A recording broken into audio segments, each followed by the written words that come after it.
Now, the world is losing trust in the dollar as a safe haven. A major blow came after Germany's Bundesbank demanded the repatriation of a big chunk of its gold being held in the US because, as Artis Gianni reports, some are concerned the assets of foreign nations in the Federal Reserve are not secure or even there. Behind these walls is one of the most secretive organizations in the world, the U.S. Federal Reserve. Whoever tries to audit them hits a wall. This place is impenetrable for audits. For years, the U.S. Federal Reserve has been the place where many countries have stored a big chunk of their nation's wealth. As the countries weathered different waves of economic crisis, economic instability, the Federal Reserve seemed to them like a more or less secure place to keep their funds. But are the funds really secure, or are they even there?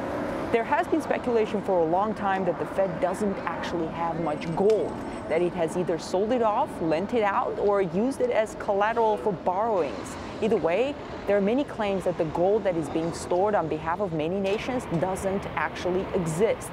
Germany has recently decided to bring home all its gold, but the Federal Reserve said that it's not possible, that it would need until 2020 to be able to accomplish such a transfer. Germany then asked to visit the Fed vaults to make sure that the gold is actually there, but the Fed first refused to permit Germany to examine its own gold.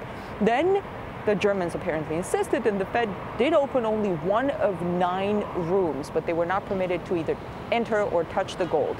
The German government has stored about half of its gold supply with the U.S. Federal Reserve, so they're understandably nervous. This makes not only Germans nervous, of course. U.S. financial institutions have a history of selling things that don't exist. One example, last year Goldman Sachs were proven to have been selling gold certificates to the public, saying that they were backed by real gold in their vaults.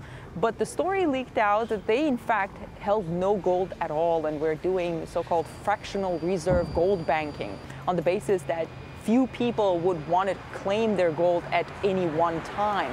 And looking further back in history, during World War II, the Fed came to many countries in Asia, Latin America, and Africa and told them their gold holdings might not be safe because of the war and that they should permit the Fed to take all of it to the U.S. for safekeeping. Many countries have done that, receiving Fed gold certificates in exchange. But when they later tried to cash in those certificates and reclaim their gold, they were told the certificates were fake, that they contained spelling and other mistakes, so on and so forth. And the Fed still has all that gold. The power of the U.S. Federal Reserve has grown dramatically, especially since the 1970s, when the U.S. cut the link between dollar and gold. That allowed the U.S. dollar to be bought and sold freely on the market. And with the U.S. dollar being the main reserve currency, the U.S. has basically been able to tax the whole world. It can just devalue other countries' holdings by printing more money.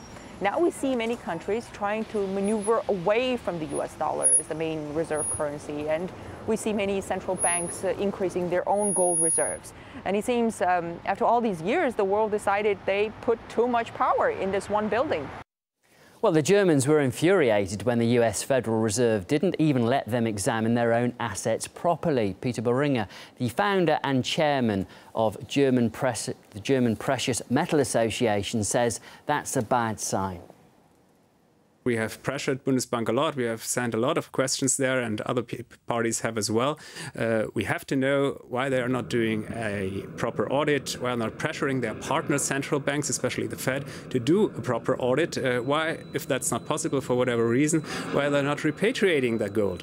So there's a lot of reasons and questions unanswered. The US or the Fed is nowadays monetizing between 60% and 80% of newly emitted federal debt, federal treasury bonds. There's basically no foreign free market buying for the US dollar treasury debt.